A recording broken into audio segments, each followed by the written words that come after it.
தினமணி இணையதள நேயர்களுக்கு வணக்கம்.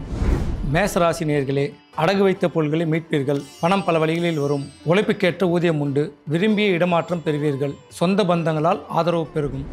ரிஷபராசி நேயர்களே, உறவினர் வருகையால் உள்ள மகிழும். உபரி வருமானத்தால் உள்ள மகிழும். சேமிப்பு உயரும். பிள்ளைகள் தங்கள் சொல்படி கேட்டு நடப்பார்கள். விவசாயிகளுக்கு நல்ல மகசூல் மூலம் லாபம் அதிகரிக்கும். மிதுன ராசி நேயர்களே, புதிய தொழில் வாய்ப்பு அமையும். சிலருக்கு விரும்பிய இடமாற்றம் கிடைக்கப் பெறுவீர்கள். புதிதாக வீடு கட்டும் பணியை தொடங்கி நடத்துவீர்கள். வங்கி கடன்கள் கிடைக்கும். சகோதர ஒற்றுமை கூடும். கடகராசி நேயர்களே, நிலபுலன்களால் ஆதாயம் உண்டு. நீண்ட நாள் வழக்கில் இருந்த பூர்வீக சொத்து கைக்கு வந்து சேரும். குலதெய்வ கோயிலுக்கு குடும்பத்துடன் சென்று மகிழ்வீர்கள். பணம் பல வழிகளில் வரும். பொது வாழ்வில் அந்தஸ்து கூடும். சிம்மராசி நேயர்களே, கூட்டு தொழில் புரிபவர்கள் பங்குதாரர்களிடம் வாக்குவாதம் கூடாது. புதிய கடன்களை வாங்கி தொழில் துவங்குவதை முடிந்தவரை தவிர்த்து விடுங்கள். அயல்நாட்டு தகவலால் ஆதாயம் உண்டு. உடன் பிறந்தவர்கள் ஒத்துமை கூடும். குடும்பத்தில் ஏற்பட்ட சிறு சிறு பிணக்குகள் மறையும். மகிழ்ச்சி பொங்கும்.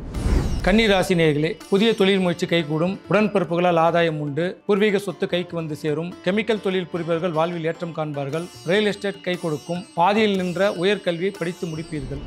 துலாம் ராசி நேயர்களே, ஆடம்பர பொருட்களை வாங்குவதை தவிர்த்து விடுங்கள். இல்லத்தில் சுப நிகழ்ச்சிகள் ஏற்படும். பணம் பல வழிகளில் வரும். இருப்பினும் சேமிப்பில் கவனம் தேவை. பெரிய மனிதர்களின் ஆதரவு ஒத்துழைப்பு கிடைக்கும். அரசியலில் உள்ளவர்களுக்கு புதிய பொறுப்புகள் வந்து சேரும். விருச்சிக ராசி நேயர்களே, உபரி வருமானத்தால் உள்ள மகிழும். கெமிக்கல் தொழில் புரிபவர்கள் லாபம் ஈட்டுவீர்கள். பங்கு சந்தையில் ஏற்றம் உண்டு. புதிய வீடு கட்டும் பணி தொடங்குவீர்கள். பாதியில் நின்ற நிறுவனத்தின் பணிகளை தொடர்வீர்கள். சக தொழிலாளிகளிடம் ஏற்பட்ட குழப்பங்கள், சண்டை சச்சரவுகள் நீங்கும். மனதில் மகிழ்ச்சி கூடும். தனுசு ராசி நேயர்களே, கணவன் மனைவிக்குள் ஏற்பட்ட பிணக்குகள் நீங்கும். உபரி வருமானம் கிடைக்கும். அரசியலால் ஆதாயம் உண்டு. அரசாங்க கடன்கள் கைக்கு வந்து சேரும். பிள்ளைகளால் பெருமை உண்டு. நிலபுலன்களால் ஆதாயம் பெறுவீர்கள். மகர ராசி நேயர்களே, நீண்ட நாள் கடனை அடைக்க முயற்சிப்பீர்கள். கணவன் மனைவிக்குள் ஒற்றுமை கூடும். பிள்ளைகளால் பெருமை உண்டு. செய்தொழிலில் ஏற்றம் காண்பீர்கள். சக தொழிலாளிகளின் ஒத்துழைப்பால் தொழிலை வளர்ச்சி நிலைக்கு கொண்டு செல்வீர்கள்.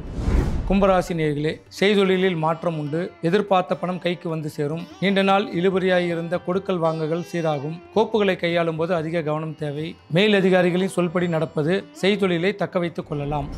மீனராசி நேயர்களே, மாணவர்கள் படிப்பில் அதிக கவனம் தேவை. உடல் ஆரோக்கியத்தில் அக்கறை வைத்துக் கொள்ள வேண்டும். மருத்துவரின் ஆலோசனையின்றி மருந்துகள் உட்கொள்வதை தவிர்த்துக் கொள்ளவும். புதிய கூட்டு தொழில் செய்வதை தவிர்த்துக் கொள்ளவும். அயல்நாட்டு தொழிலால் ஆதாயம் அடைவீர்கள். ரிஷபராசி நேயர்கள், முடிந்தவரை வெள்ளை நிற ஆடைகளை உடுத்துவது அதிக நன்மையை தரும். நல்லதே நினைப்போம், நல்லதே செய்வோம், நல்லதே நடக்கும்.